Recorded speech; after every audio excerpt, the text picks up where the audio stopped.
এই মুহূর্তে আমাদের সঙ্গে সিপিআইএম নেতা সুজন চক্রবর্তী রয়েছেন। সুজন, একটা বিষয় স্পষ্ট হই যে এনআরসি নাগরিকত্ব নিয়ে প্রকাশ্যে ২১-এর সমাবেশ মঞ্চ থেকে অঞ্জলি শীল তার পরিবার তাদের কাছে এনআরসি নোটিশ দিয়েছে, আর তারা বলছেন আমরা কোনো নোটিশই পাইনি। এমনকি ফালাকাটা থানা এলাকায় বাসিন্দা, তারা থানার কাছেও নোটিশ নেই, কিন্তু মঞ্চ থেকে মমতা বন্দ্যোপাধ্যায় ঘোষণা করে দিচ্ছেন। যেমন বেআইনিভাবে পশ্চিমবাংলার বসবাসকারী একাধিক মানুষের কাছে এনআরসি নোটিশ এসেছে আসাম থেকে, এটা এর আগে স্পষ্ট হয়েছে। মুখ্যমন্ত্রী সেদিন বলেছেন ফালাকাটার এক মহিলার নাম করে অঞ্জলি শীল বা কিছু নাম হবে, যে তার নামেও নোটিশ এসেছে বলে মুখ্যমন্ত্রী বলেছেন।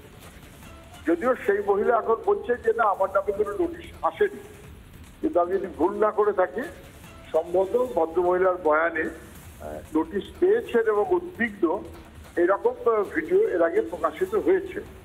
এখন এটা নিয়ে রাজনীতির চাপাত উত্তর করা এটা কোনো কাজের কথা না।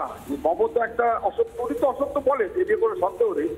মমতা অসত্য বললো অথবা তাকে কাউন্টার করতে গিয়ে বিজেপির নেতারা অসত্য বললো। বাবা, শেষ বাজারে তো বিজেপির তৃণমূল সেটিংয়ে আছে। এই পারস্পরিক লোক দেখানো তর্ক বিতর্ক ঝগড়া করে এতে লাভ কি? মানুষ তো বুঝে যাচ্ছে।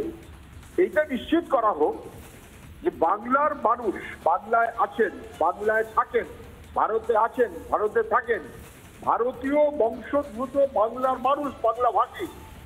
এই কারণে নির্যাতন, হেনস্থা, হয়রানি এটা বন্ধ হোক। এটা যে হয়রানি হচ্ছে এবং হেনস্থা হচ্ছে এবং সাধারণ মানুষ যাতে কোনো হয়রানি হেনস্থা শিকার না হয় তার জন্য এই এসআইআর থেকে শুরু করে যাবতীয় বিষয়ে পদক্ষেপ। অনেক ধন্যবাদ। সুজন চক্রবর্তী সিপিআইএম নেতা আমাদের সঙ্গে ছিলেন, এবং এই সংশোধনী, এই গোটা বিষয়টা খতিয়ে দেখার ক্ষেত্রে একদিকে ভোটার তালিকা সংশোধন থেকে বা এনআরসি নিয়ে যে মিথ্যাচার মঞ্চ থেকে সরাসরি মমতা বন্দ্যোপাধ্যায়ের মুখে এসেছে, তার পরিপ্রেক্ষিতে আগামী দিনে বাস্তব ছবিটা কি নজর থাকবে আমাদের। আর ফালাকাটার এই ঘটনায় স্থানীয় তৃণমূল নেতৃত্ব তাঁর কি বক্তব্য দেখুন। এরকম আমাদের ফালাকাটা ব্লকের জটেশ্বরে বাড়ি, যার কাছে কোচবিহার এসপির কাছে নোটিশ চলে এসেছে। সম্ভবত 2 দিনের মধ্যে উনি মনে নোটিশটাকে পেয়ে যাবে আর কি। যদি নোটিশ পেয়ে যায়, ওনার একটা বাবা করে বলছে আর কি যে আমি নোটিশটা এখনও পাইনি। হ্যাঁ, সত্যি করে উনি এখন নোটিশটি হাতে পায়নি।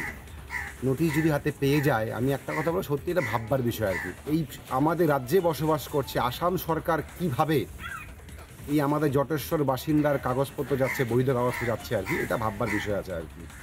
তো মুখ্যমন্ত্রী বলেছেন যে ওনার পাশে থাকবে। আমরাও জটেশ্বরবাসীরা এবং আমরা তৃণমূল কংগ্রেসের পক্ষ থেকে ওনার সবসময় ওনার পক্ষে আছি। নানা ধরনের কন্টেন্ট দেখার জন্য লাইক করুন, শেয়ার করুন আমাদের ফেসবুক পেজ, সাবস্ক্রাইব করুন আমাদের ইউটিউব চ্যানেল। পাশাপাশি অন্যান্য ব্রেকিং নিউজের জন্য অবশ্যই চোখ রাখুন রিপাবলিক বাংলায়।